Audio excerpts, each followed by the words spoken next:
Saudações, nobres senhores, bem-vindos a mais uma aula do regime letivo remoto.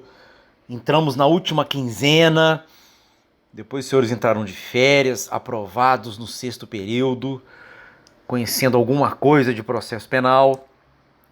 Vamos lá, o que eu vou fazer?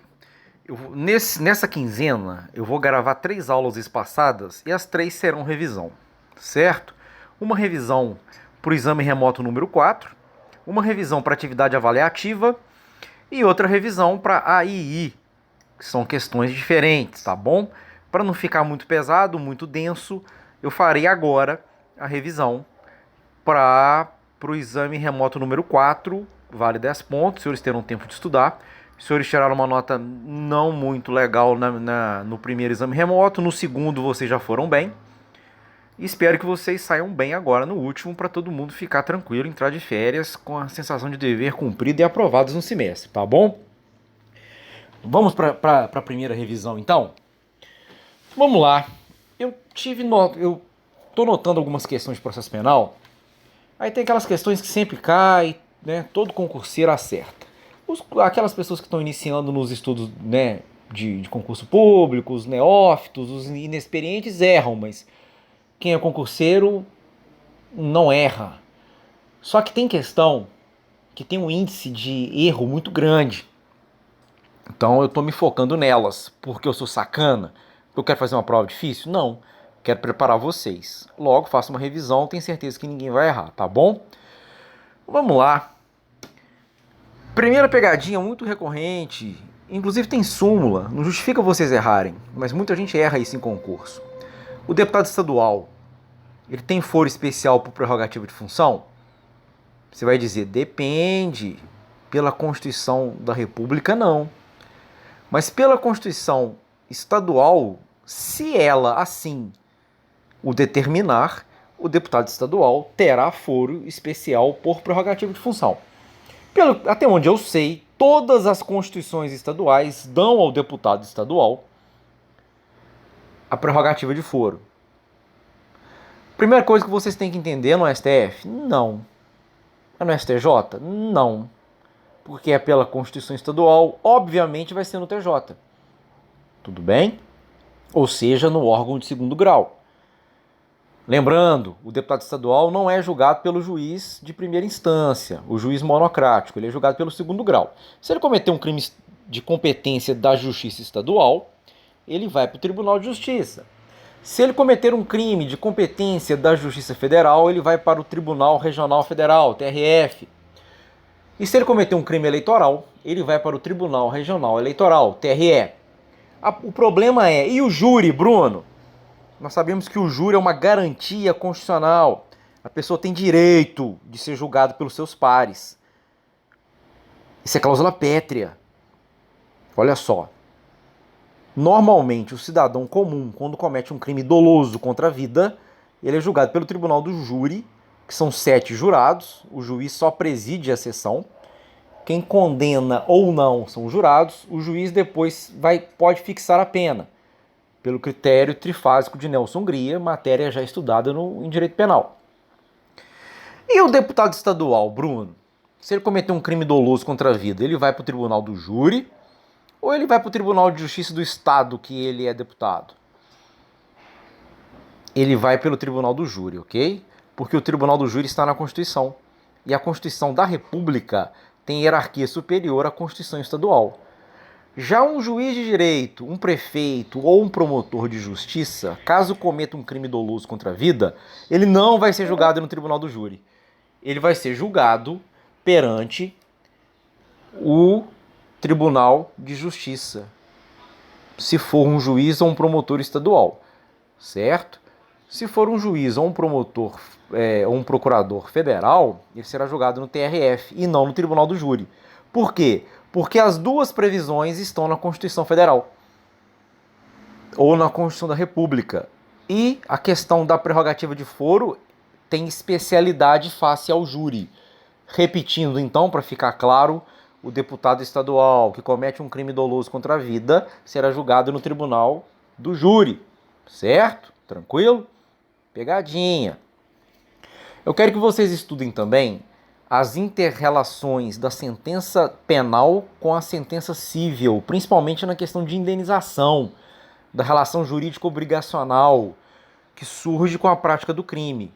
Então, uma pessoa condenada, por exemplo, por um homicídio culposo no trânsito, como é que eu faço na esfera civil para ter uma indenização? O cara já foi condenado no penal.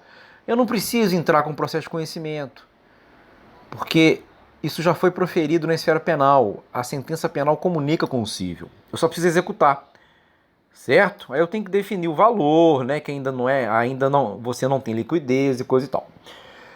O que não comunica? A sentença absolutória comunica? Depende do fundamento, certo? E, Bruno, e quando eles reconhecem uma causa de exclusão da antijuridicidade, sempre exclui a indenização? Não. Ok? Então eu quero que vocês estudem a diferença do estado de necessidade agressivo para o estado de necessidade defensivo, a legítima defesa real e putativa, a legítima defesa com aberratio ictus, beleza? Tranquilo? Quero que vocês estudem isso é bem interessante, isso sempre cai, tá? Isso pode dar um nó na cabeça. Mas como vocês já sabem que isso é importante, vocês vão estudar isso e não vão errar isso no exame letivo remoto, beleza? Tranquilo, pessoal? Vamos lá. Outra questão de recorrente. Onde o governador do estado é julgado? Ele tem foro especial por prerrogativo de função? Sim, ele tem. Ele é julgado no Superior Tribunal de Justiça. Por quê? Se ele for julgado pelo juiz de primeira instância, ele pode influenciar, ele é muito poderoso. O próprio TJ, do estado que ele é governador, eles se relacionam muito, é complicado, não é aconselhável, então vai para cima, vai para o STJ. Isso nos crimes comuns. E no crime de responsabilidade? Aí que tá a pegadinha. Todo mundo acha que é na Assembleia Legislativa. E não é. Por quê? O presidente é julgado no STF e nos crimes de responsabilidade no Senado Federal, que é órgão do Poder Legislativo. Pela lógica, pela simetria federativa, o governador, então, nos crimes de responsabilidade, deveria ser julgado no Poder Legislativo Estadual, que é a Assembleia Legislativa, mas não é. É um tribunal especial, composto por membros da Assembleia Legislativa e por membros do Tribunal de Justiça, beleza? Entenderam isso? É um tribunal especial, composto por membros do Tribunal de Justiça e da Assembleia Legislativa. Não errem isso, todo mundo erra isso. Por favor, não errem isso, tá bom? Vamos lá, arquivamento de inquérito, isso sempre cai. Eu já fiz umas 3 ou 4 perguntas sobre isso e não vou deixar de cobrar porque está caindo muito. Então eu quero que vocês saibam, certo? Quando que pode ser desarquivado e quando não pode ser desarquivado, beleza? Quando que o inquérito arquivado pode ser desarquivado? E quando ele não pode ser desarquivado? Isso é importante, tá? Eu quero que vocês conheçam as possibilidades que não admite o desarquivamento e as possibilidades que admite o desarquivamento. Isso sempre cai, memorizem, saibam, não errem, tá bom? Eu quero que vocês estudem também o que eu tô vendo, né? Esses protestos aí por causa da morte daquele cidadão americano que foi estrangulado por um policial, né? Suplicou pela vida, disse que não conseguia respirar, já estava dominado com 3, 4 policiais, enfim. Os policiais estão, né, parece que estão presos, afastados.